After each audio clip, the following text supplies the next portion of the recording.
ಸ್ಥಿತಪ್ರಜ್ಞೆ ಬಗ್ಗೆ ಮಾತಾಡುವಾಗ ಗೀತೆಯಲ್ಲಿ ಸ್ಥಿತಪ್ರಜ್ಞೆಯಾಗಿರು ಅರ್ಜುನ, ಸ್ಥಿತಪ್ರಜ್ಞೆಯಾಗಿರು ಅಂತ ಹೇಳ್ತಾರೆ.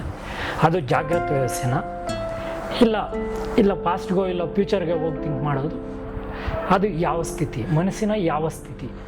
ಇಲ್ಲ ಕಾನ್ಷಿಯಸ್ ಮೈಂಡಾ, ಸಬ್ಕಾನ್ಷಿಯಸ್ ಮೈಂಡಾ, ಇಲ್ಲ ನಿದ್ರಾವಸ್ಥೆಗೆ ಹೋದಾಗ ಅಂದರೆ ಅನ್ಕಾನ್ಷಿಯಸ್ ಲೆವೆಲ್ಲ ಹೇಗೆ ಅಂತ? ತುಂಬ ಒಳ್ಳೆ ಪ್ರಶ್ನೆ.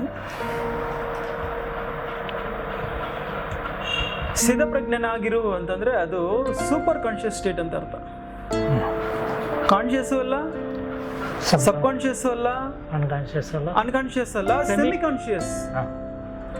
ಯಾಕಂದರೆ ಸೆಮಿ ಕಾನ್ಷಿಯಸ್ಗೆ ಮತ್ತೆ ಕಾನ್ಷಿಯಸ್ಗೆ ಇನ್ ಬಿಟ್ವೀನ್ ಸ್ಟೇಜ್ ಬಂದು ನಮಗೆ super conscious, conscious, in between stage semi conscious ಅಂತೀವಿ. ಆ ಸೆಮಿ ಕಾನ್ಷಿಯಸ್ ಎಲ್ಲಿರೋದೇ ಸ್ಥಿತಪ್ರಜ್ಞತೆ ಅಂತ ಹೇಳ್ತೀವಿ. ನಾವು ಏನೇ ಮಾಡಿದ್ರೆ ಆ ದೃಷ್ಟಿಯಿಂದನೇ ಮಾಡಬೇಕು ಅಂತ ಹೇಳೋದು. ಜಾಗ್ರತ್, ಸ್ವಪ್ನ, ಸುಷುಪ್ತ ಈ ಮೂರು ದಾಟಿ ಹೋಗ್ಬೇಕು. ಇದು ಮೂರು ಮಾಯನೆ. ಈ ಮೂರು ಮಾಯನೆ, ಮೂರು ದಾಟಿದ ಮೇಲೆ ಸ್ಥಿತಪ್ರಜ್ಞೆ ಅಂದರೆ ಸೆಮಿ ಕಾನ್ಷಿಯಸ್. ಸೆಮಿ ಕಾನ್ಷಿಯಸ್ ಬರುತ್ತೆ. ಅದಾದ್ಮೇಲೆ ಸೂಪರ್ ಕಾನ್ಷಿಯಸ್. ನಾವು ಇವಾಗ ಉಸಿರಾಟ ಮಾಡ್ತಾ ಇದ್ದೀರಾ ನೀವು? ಜೀವಂತವಾಗಿದ್ದೀರಾ? ಇದೀವಲ್ಲ, ಹೆಂಗ್ ಗೊತ್ತಾಗುತ್ತೆ? ನಾವು ಉಸಿರಾಡ್ತಾ ಇದೀವಲ್ವ, ಆಕ್ಟಿವ್ ಆಗಿ ಇದೀವಲ್ಲ. ಅದೊಂದೇ ಸ್ಥಿತಪ್ರಜ್ಞತೆ. ಇನ್ಯಾವುದು ಸ್ಥಿತಪ್ರಜ್ಞತೆ ಇಲ್ಲ. ನೀವು ಜೀವಂತವಾಗಿದ್ದೀರಾ. ಈಗ ಜೀವಂತವಾಗಿರೋದು ಅಷ್ಟೇ, ಅದೇ ಸ್ಥಿತಪ್ರಜ್ಞೆ. ನಾವೇನ್ ಮಾಡ್ತೀವಿ? ಹಿಂದಕ್ಕೆ ಹೋಗ್ತೀವಿ, ಇಲ್ಲ ಮುಂದಕ್ಕೆ ಹೋಗ್ತೀವಿ. ಸ್ಥಿತಪ್ರಜ್ಞೆ ಅಂತೂ ಯಾರು ಇರೋದಿಲ್ಲ. ಅದು ಅಂದ್ರೆ ಸಬ್ ಕಾನ್ಷಿಯಸ್ ಲೆವೆಲ್, ಹಿಂದಕ್ಕೆ ಇಲ್ಲ ಫ್ಯೂಚರ್ಗೆ ಹೋಗುವಂಥದ್ದು ಇಲ್ಲ. ಒಂದು ಸ್ಥಿತಿ, ಸಬ್ ಕಾನ್ಷಿಯಸ್ಸಿನ ಒಂದು ಸ್ಥಿತಿ. ಅದು ಊಹೆ ಅಲ್ವಾ? ಊಹೆ ಲೋಕ ಅಲ್ವಾ? ನಿದ್ರೆ ಏನದು? ಅದು ಊಹೆನೇ. ನಿದ್ರೆ ಇವಾಗ ನಾವು ಇಲ್ಲಿಂದ ಮನೆಗೆ ಹೋಗ್ಬೇಕಾದ್ರೆ ದಾರಿಯಲ್ಲಿ ಎಷ್ಟೊಂದು ಥಾಟ್ಸ್ ಬರ್ತದೆ, ಏನೇನೋ ಊಹೆ ಮಾಡ್ಕೊಂತೀವಿ. ಅದೆಲ್ಲ ನಿಜನಾ? ಅಲ್ಲ. ನಿದ್ರೆಯಲ್ಲಿ ಕೂಡ ಇದೇ ತರ ಜೀವನು ಏನ್ ಮಾಡ್ತಾನೆ ಅಂದ್ರೆ ಸೂಕ್ಷ್ಮ ನಾಡಿಗಳಲ್ಲಿ ಹೋಗ್ತಾನೆ, ಸಂಚಾರ ಮಾಡ್ತಾನೆ. ಈ ಪ್ರಾಣವಾಯು ಏನಾಗತ್ತೆ, ಈಗ ಪ್ರಾಣವಾಯು ಇದಾಗ್ತದೆ. ನಿದ್ರೆಯಲ್ಲಿ ಪ್ರಾಣವಾಯು ಏನಾಗುತ್ತೆ ಅಂತಂದ್ರೆ ವಿಷಯಗಳ ಮೇಲೆ ಅಲ್ಲೇನು ಇಲ್ವಲ್ಲ, ಅಲ್ಲಿ ಸೂಕ್ಷ್ಮ ನಾಡಿಗಳಲ್ಲಿ ಹೋಗ್ಬೇಕಾದ್ರೆ ಅಲ್ಲೂ ಕೂಡ ಈಗ ಹೆಂಗ್ ಅನ್ಕೊಂತೀವಿ ಅದೇ ತರ ಅಲ್ಲಿ ಅನ್ಕೊಂತಾನೆ ನಾವು. ಹಿಂಗಿದ್ದಿದ್ರೆ ಚೆನ್ನಾಗಿರೋದು, ಹಂಗಿದ್ದಿದ್ರೆ ಚೆನ್ನಾಗಿರೋದು, ನಾನು ಇನ್ನ ಬೇಗ ಹೋಗ್ಬೇಕಾಗಿತ್ತು, ಇನ್ನ ಲೇಟಾಗಿ ಹೋಗ್ಬೇಕಾಗಿತ್ತು. ಈ ಹೆಂಗೆ ಅನ್ಕೊಂತೀವೋ ನಾವು ಕಾನ್ಷಿಯಸ್ ಅಲ್ಲಿ ಇದ್ದಾಗ, ಸಬ್ ಕಾನ್ಷಿಯಸ್ ಅಲ್ಲಿ ಇದ್ದಾಗೂ ಹಾಗೆ ಅನ್ಕೊಂತೀವಿ ನಾವು. ಅದನ್ನ ಏನಾಗುತ್ತೆ ನಮ್ಗೆ ಸ್ವಪ್ನ ಸ್ಥಿತಿಯಾಗಿ ತೋರಿಸುತ್ತೆ. ಅದು ಸ್ವಪ್ನ ಸ್ಥಿತಿ is called sub conscious state. ಅದು ಸ್ವಪ್ನ ಸ್ಥಿತಿಯಲ್ಲಿ ಕೂಡ ಊಹೆ ಬಾಹುಗಳಲ್ಲೇ ಇರ್ತೀವಿ. ಅದು ನಿಜ ಅಲ್ಲ. ಅದರಲ್ಲಿ ಸೆಂಟಿಮೆಂಟ್ಗಳು ಬೇರೆ ನಮ್ಮವ್ರಿಗೆ. ಇದು ಬೆಳಗ್ಗೆ ಬಂದ್ರೆ ಒಳ್ಳೆ ಸ್ವಪ್ನ, ಸಾಯಂಕಾಲ ಬಂದ್ರೆ ಅದೇ ಸುಳ್ಳು ಅಂತಂದ್ರೆ ಇನ್ನ ನಾವು ಅದರಲ್ಲಿ ಸೆಂಟಿಮೆಂಟ್ಸ್ ಅಂದ್ರೆ ಏನ್ ಹೇಳೋಣ? ಅದ್ರಲ್ಲಿ ಒಳ್ಳೆ ಸ್ವಪ್ನ, ಕೆಟ್ಟ ಸ್ವಪ್ನ ಎಲ್ಲ ಬರ್ತವೆ. ಎಲ್ಲ ಗುರುಜಿ, ಇನ್ನೊಂದು ಪ್ರಶ್ನೆ ಅದ್ರ ಸಂಬಂಧಪಟ್ಟಾಗೆ. ಈಗ ಸ್ಥಿತಪ್ರಜ್ಞೆಯಲ್ಲಿರೋ ಅಂತ ಹೇಳ್ತಾ ಇರ್ತಾರೆ. ಯಾರು ಹೇಳ್ತಾ ಇರ್ತಾರೆ? ನಾನು ಅರ್ಜುನನಿಗೆ ಹೇಳ್ತೀನಿ. ಆದ್ರೆ ಅಲ್ಲಿ ಅರ್ಜುನ ಮತ್ತೆ ಪ್ರಜ್ಞೆ ಎರಡು ಒಂದೇನ? ಅಂದ್ರೆ ನನ್ನ ಲೆಕ್ಕದಲ್ಲಿ ಸೋಲು ಇಲ್ಲ ಕಾನ್ಶಿಯಸ್ ಈ ಎರಡು ಸಪ್ರೇಟಾ, ಎರಡು ಒಂದೇನ? ಸೋಲು ನಿಜವಾದ ಸ್ಥಿತಿಯೇ ಸೂಪರ್ ಕಾನ್ಶಿಯಸ್. ಈ ಕಾನ್ಶಿಯಸ್ ಅಲ್ಲಿ ಭ್ರಮೇಲಿ ಇದೆ ಅದು ಸೋಲು. ತನ್ನನ್ನು ತಾನು ಗುರುತಿಸ್ಕೊಂತ ಇದೆ. ಇಲ್ಲದ್ರೆ ಫಸ್ಟು ಸೃಷ್ಟಿಗಿನ ಮುಂಚೆ ತುರ್ಯಾತೀತಕ್ಕೆ ಬಂದು, ತುರ್ಯಾತೀತದಿಂದ ತುರ್ಯಕ್ಕೆ ಬಂದು ಕಣ್ಬಿಟ್ಟು ನೋಡಿ ಈ ಪ್ರಪಂಚ ಇದೆಲ್ಲ ನೋಡ್ದ. ಸೃಷ್ಟಿ ಸ್ಟಾರ್ಟ್ ಆಯಿತು. ಅಲ್ಲಿಂದ ಕೆಳಗಡೆಗೆ ಬರ್ತಾ ತಾಮಸನಾಗ್ಬಿಟ್ಟ. ಆತ ತಾಮಸನಾಗಿ ಸೃಷ್ಟಿನ ಶುರು ಮಾಡ್ಬಿಟ್ಟ. ಅವನು ಏನೋ ಒಂದು ಮಾಡ್ತಾನೆ ಇರ್ತಾನೆ, ಸುಮ್ಮನೆ ಇರೋದಿಲ್ಲ. ಆ ಸೃಷ್ಟಿಯಲ್ಲೇ ಇದ್ದೋಗ್ಬಿಡ್ತಾನೆ, ಬಿಟ್ರೆ ಇತರ ಅವ್ನಿಗೆ ಏನು ಗೊತ್ತಾಗೋದಿಲ್ಲ. ಅಲ್ಲಿಂದ ಇನ್ನೊಂದು ಸ್ವಲ್ಪ ಕೆಳಗಡೆಗೆ ಬಂದ. ರಜಗುಣ ಏನಾಯ್ತು? ರಾವಣ ಬ್ರಹ್ಮನಿಗೆ ಉಳಿಸ್ತೀವಿ ರಜಗುಣ. ತಮೋಗುಣ ನಾವು ಕುಂಭಕರ್ಣನಿಗೆ ಓಡಿಸ್ತೀವಿ. ಅವ್ನು ತಿನ್ನೋದು, ಚೆನ್ನಾಗಿ ನಿದ್ರೆ ಮಾಡೋದು ಬಿಟ್ರೆ ಬೇರೆ ವ್ಯವಹಾರ ಗೊತ್ತಿಲ್ಲ ಅವನಿಗೆ. ಅಷ್ಟಲ್ಲೇ ಇದ್ದೋಗ್ಬಿಡ್ತಾನೆ ಅವನು. ಯಾರಿಗಾದ್ರೂ ಆ ಗುಣ ಇದೆ ಅಂದ್ರೆ ಅವನು ತಮ ಗುಣದಲ್ಲಿ ಇದ್ದಾನೆ ಅಂತ ಅರ್ಥ, ಪ್ರಭಾವ ಇದೆ ಅಂತ ಅರ್ಥ, ತಮ ಗುಣದ ಪ್ರಭಾವ ಇದೆ ಅಂತ. ಅವನು ಕುಂಭಕರ್ಣ, ಯಾವಾಗ್ಲೂ ತಿನ್ನೋದು, ನಿದ್ದೆ ಮಾಡೋದು, ಸುತ್ತಾಡೋದು ಬಿಟ್ರೆ ಬೇರೆ ಮೂರನೇ ಆಪ್ಷನ್ ಅನ್ನೋದು ಇಲ್ವೇ ಇಲ್ಲ, ಅವನಿಗೆ ಗೊತ್ತೇ ಇಲ್ಲ. ಸ್ವಲ್ಪ ಅಲ್ಲಿಂದ ಕೆಳಗಡೆ ಬರ್ತಾನೆ, ಅವನು ರಜಗುಣ ರಾವಣ ಬ್ರಹ್ಮಣಿಗಳಿಸಿ ಅವನೇನ್ ಮಾಡ್ತಾನೆ, ಈ ಕಡೆ ಒಳ್ಳೆ ಕರ್ಮಗಳನ್ನ ಮಾಡಿ ಪುಣ್ಯವನ್ನ ಸಂಪಾದನೆ ಮಾಡ್ತಾನೆ, ಅಷ್ಟೇ ಕೆಟ್ಟ ಕರ್ಮಗಳು ಮಾಡಿ ಪುಣ್ಯವನ್ನ ಕಳ್ಕೊಂಡ್ಬಿಡ್ತಾನೆ. ಅವನು ಎರಡೂ ಮಾಡ್ತಾನೆ, ಒಳ್ಳೇದು ಮಾಡ್ತಾನೆ, ಕೆಟ್ಟದ್ದು ಮಾಡ್ತಾನೆ. ಈ ಕೆಳಗಡೆ ಬಂದಿರೋ ಮತ್ತೆ ವಾಪಸ್ ಏನ್ ಮಾಡ್ಬೇಕು, ನಾವು ಊರ್ದು ಮುಖವಾಗಿ ಮೇಲೆ ತೆಗೆದುಕೊಳ್ಬೇಕು ವಾಪಸ್. ಮತ್ತೆ ಅದೇ ಸತ್ವಗುಣ. ನಾವು ಮತ್ತೆ ಎಲ್ಲಿಂದ ಬಂತೋ ಅಲ್ಲಿಗೆ ವಾಪಸ್ ತಗೊಂಡ್ಕೊಂಡು ಹೋಗ್ಬೇಕು ಅಂದ್ರೆ ಸತ್ವಗುಣ ಬರ್ಬೇಕು ಮನುಷ್ಯನಿಗೆ. ಆ ಸತ್ವಗುಣದಿಂದ ಮತ್ತೆ ನಾವು ಹೋಗಿದ್ರೆ ಸತ್ವಂ ಸುಖಿ ಅಂತಂದ್ರು. ಆ ಸತ್ವಗುಣ ಯಾರಿಗೆ ಬರ್ತಾನೋ ಅವನು ಸುಖವಾಗಿರ್ತಾನಂತೆ ಮಾನವ. ಬೇರೆಯವ್ರ ತರ ವಿಲವಿಲಾಗಿ ಒದ್ದಾಡೋದಿಲ್ಲ, ಅವನು ಒದ್ದಾಟ ಇರೋದಿಲ್ಲ ಅವನಿಗೆ. ಅವನು ಏನೇ ಆದ್ರೂ ನಿರಾಳವಾಗಿ ಆರಾಮವಾಗಿ ರಿಲ್ಯಾಕ್ಸ್ ಆಗಿರ್ತಾನೆ ಅವನು. ಸತ್ವಂ ಸುಖಿ, ಸತ್ವ ಸಂಜಾಯಿತೆ ಜ್ಞಾನಂ. ಆ ಸತ್ವ ಗುಣದಿಂದನೇ ಜ್ಞಾನೋದಯ ಆಗೋದು, ಬೇರೆ ಆಪ್ಷನ್ ಅನ್ನೋದು ಇಲ್ಲವೇ ಇಲ್ಲ ಅಂತ ಹೇಳಿದ್ದಾರೆ. ಯಾರಿಗೆ ಸತ್ವಗುಣ ಬರುತ್ತೋ ಆ ಸತ್ವಗುಣದಿಂದನೇ ಜ್ಞಾನೋದಯ ಆಗುತ್ತೆ, ಬಿಟ್ರೆ ಬೇರೆ ಏನೇ ಪ್ರಯತ್ನ ಮಾಡಿದ್ರು, ಎಷ್ಟೇ ಪೂಜೆ ಪುನಸ್ಕಾರಗಳು ಮಾಡಿದ್ರು, ಎಷ್ಟೇ ಜಪಗಳು ಮಾಡಿದ್ರು, ಮಂತ್ರ ತಂತ್ರಗಳು ಮಾಡಿದ್ರು, ಬ್ಲ್ಯಾಕ್ ಮ್ಯಾಜಿಕ್ ವೈಟ್ ಮ್ಯಾಜಿಕ್ ಮಾಡಿದ್ರು ಕೂಡ ಸಾಧ್ಯನೇ ಇಲ್ಲ ಅಂತ ಹೇಳ್ಬೇಕು.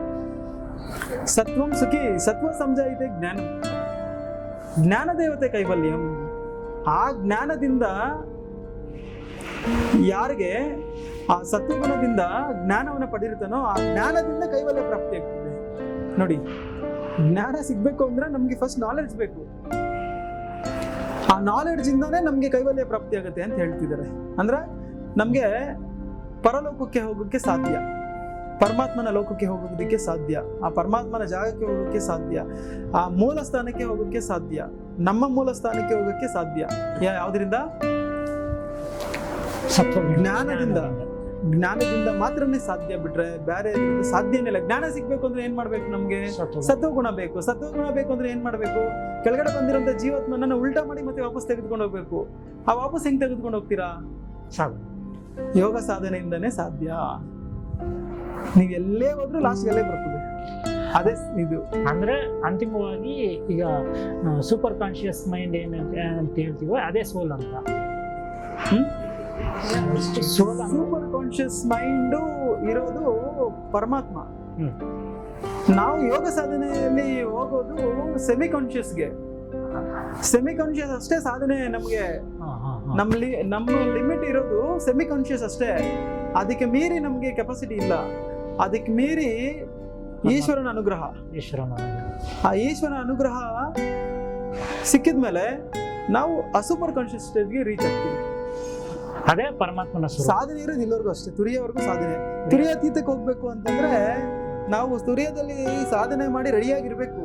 ರೆಡಿಯಾಗಿದ್ರೆ ಅಲ್ಲಿಂದ ಅಲ್ಲಿಗೆ ಈಶ್ವರನ ಅನುಗ್ರಹ ಯಾವಾಗ ಸಿಗುತ್ತೋ ಆಗ ಅಲ್ಲಿಗೆ ರೀಚ್ ಆಗ್ತಾನೆ ಅಂತ ಅರ್ಥ. ನಮ್ಮ ಪ್ರಯತ್ನ ಇರೋದು ಇಷ್ಟು, ಸಾಧನೆ ಇರೋದು ಇಷ್ಟೇ ಮಾನವ ಲೋಕದಲ್ಲಿ. ಇಷ್ಟೆಲ್ಲ ಸಾಧನೆಗಳಿಲ್ಲ, 78 ಸಾಧನೆಗಳಿಲ್ಲ, ಇಲ್ಲವೇ ಇಲ್ಲ. ಇರೋದು ಒಂದೇ ಸಾಧನೆ. ಆ ಸಾಧನೆನೇ ಸುಷುಮ್ನ ಸಾಧನೆ. ಆ ಸುಷುಮ್ನ ಮಾರ್ಗದಲ್ಲಿ ಹೋಗಿ ತುರಿಯದಲ್ಲಿ ಈಗ ನಾವು ಮಾಡಿದ್ವಲ್ಲ, ನಾವು ಇಲ್ಲೋಗಿ ಅಷ್ಟೇ ಸಾಧನೆ ಇರೋದು ಮಾನವ ಲೋಕದಲ್ಲಿ. ಅದಕ್ಕೆ ಮೀರಿರೋ ಸಾಧನೆ ಇಲ್ಲ. ಆ ಸಾಧನೆಯಲ್ಲಿ ನಾವು ಯಾವಾಗಲೂ ಇದ್ದು ಅಭ್ಯಾಸ ಆದಾಗ ಏನಾಗುತ್ತೆ ಅಂದ್ರೆ ಅದು ಯಾವಾಗೋ ಒಂದು ದಿವಸ ಅದಕ್ಕೆ ಅಲ್ಲಿ ಓಪನ್ ಆಯಿತು ಅಂತಂದ್ರೆ ಆ ಪೋರ್ಸಸ್ಸು ಅಲ್ಲಿಂದ ಮೇಲಕ್ಕೆ ಹೋಗ್ಬಿಡುತ್ತೆ. ಅದು ಅಲ್ಲಿಂದ ಮೇಲಕ್ಕೆ ಹೋಯ್ತು ಅಂತಂದ್ರೆ ಗತಾಗತಮ್ ಅಂತ ಹೇಳ್ತೀವಿ ನಾವು. ಗತಾಗತಮ್ ಅಂದ್ರೆ ಅಲ್ಲಿಗೆ ಎಂಡ್ ಆಯ್ತು ಅಷ್ಟೇ. ಅದು ಮತ್ತೆ ಅದಕ್ಕೆ ಬರ್ತು ಇಲ್ಲ, ಮತ್ತೆ ಡೆತ್ತು ಇಲ್ಲ. ಹುಟ್ಟಿರೋನು ಮತ್ತೆ ಸಾಯಲೇಬೇಕು, ಸತ್ತಿರೋನು ಮತ್ತೆ ಹುಟ್ಟಲೇಬೇಕು. ಇದು ಅನಿವಾರ್ಯ ಆಗಿರುವಂತಹ ಒಂದು ಇದು ಅಂತ ಹೇಳಿದಾರಲ್ವಾ ಭಗವದ್ಗೀತೆಯಲ್ಲಿ ಸ್ವಾಮಿ. ಆ ಥರ ಹುಟ್ಟಿರೋನು ಮತ್ತೆ ಸಾಯಲೇಬೇಕು, ಅವನು ಬೇರೆ ಆಪ್ಷನ್ ಇಲ್ಲ. ಸತ್ತಿರೋನು ಮತ್ತೆ ಹುಟ್ಟಲೇಬೇಕು, ಅವನಿಗೂ ಬೇರೆ ಆಪ್ಷನ್ ಇಲ್ಲ. ಏನಾಗ ಹುಡ್ತಾನೋ ಗ್ಯಾರಂಟಿ ಇಲ್ಲ. ನಾವು ಹುಟ್ಟಬಾರ್ದು ಅಂತಂದ್ರೆ ಸಾಯ್ಬಾರ್ದು, ಅದೇ ಸೀಕ್ರೆಟ್. ಸಾಯದೇ ಇರುವಂತ ವಿದ್ಯೆನೇ ಇದು ಮೋಕ್ಷ ವಿದ್ಯೆ, ಬ್ರಹ್ಮ ವಿದ್ಯೆ. ಅದಕ್ಕೆ ಮೋಕ್ಷ ವಿದ್ಯೆ ಅಂತ ಕರಿತೀವಿ. ಇದನ್ನೇ ಮೃತ್ಯುಂಜಯ ವಿದ್ಯೆ ಅಂತ ನಾವು ಹೇಳಿದ್ದು. ಆ ಸಬ್ಜೆಕ್ಟ್ ಮಾತಾಡಿಲ್ಲ ನಾವು. ಮೃತ್ಯುಂಜಯ ವಿದ್ಯೆ ಅಂದ್ರೆ ಮೃತ್ಯುನ ಜಯಿಸುವಂಥದ್ದು ಅಂತಲ್ವಾ. ಮೃತ್ಯು ಅಲ್ಲಿ ಇದೆ, ಯಾರಿಗಿದೆ? ನೀವು ಸಾಯ್ತಾ ಇದ್ದೀರಾ, ಮತ್ತೆ ನಿಮ್ಗೆ ಮೃತ್ಯು ಅನ್ನೋದಿದೆ, ಮತ್ತೆ ನೀವು ಮತ್ತೆ ಮತ್ತೆ ಹುಡ್ತಾ ಇದ್ದೀರಾ. ಸಾಯ್ಲೇ ಇಲ್ಲ ಅಂದ್ರೆ ಎಲ್ಲಿಂದ ಹುಟ್ಟಕ್ಕೆ ಸಾಧ್ಯ? ಮತ್ತೆ ನೋಡಿ, ಇದು ಸೀಕ್ರೆಟ್ ತುಂಬಾ ತುಂಬಾ ಸೂಕ್ಷ್ಮವಾಗಿದೆ, ಬಟ್ ತುಂಬಾ ನಿಗೂಢವಾಗಿರುವಂತಹ ರಹಸ್ಯ ಇದು. ಈಗ ಸತ್ತಿರೋನ್ ಮತ್ತೆ ಹುಡ್ತಾನೆ, ಸಾಯ್ಲೇ ಇಲ್ಲ ಅಂದ್ರೆ ಎಲ್ಲಿಂದ ಹುಡ್ತಾನೆ? ಇದು ಸಾಯಲ್ಲ. ಯೋಗಿ ಯಾವತ್ತೂ ಪ್ರಾಣ ಹೋಗಲ್ಲ ಅವನಿಗೆ.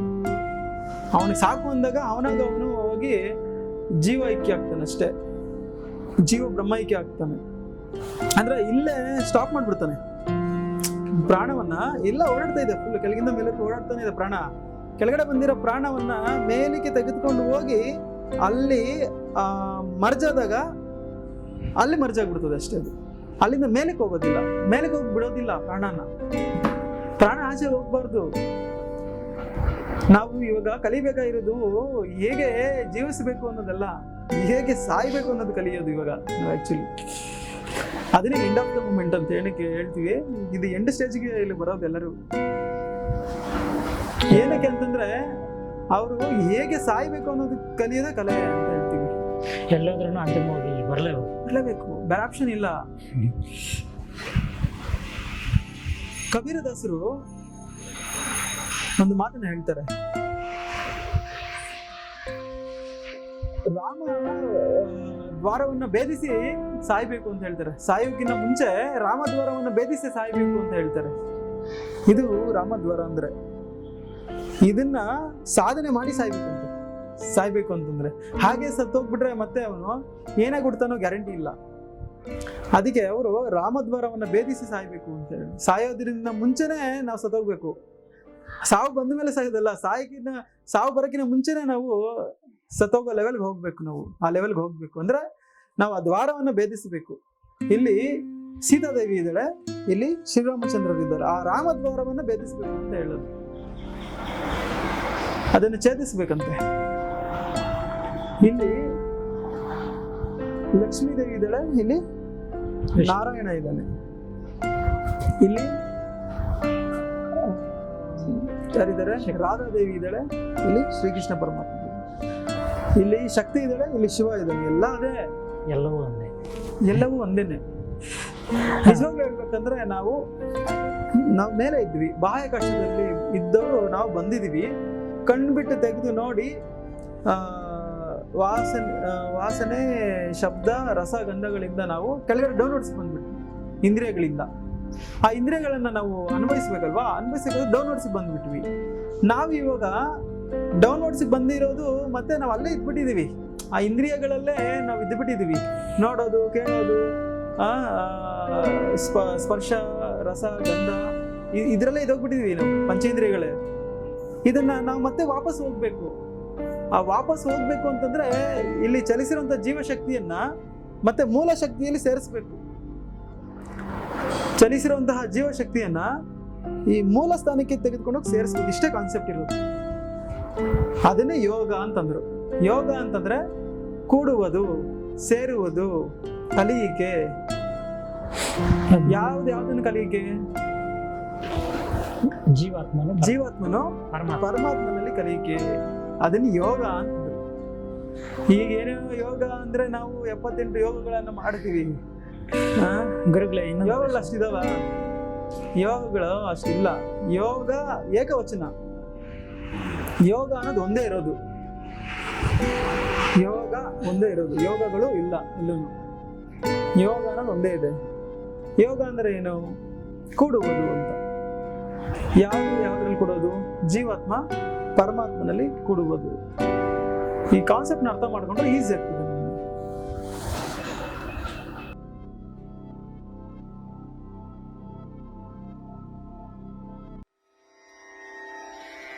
रे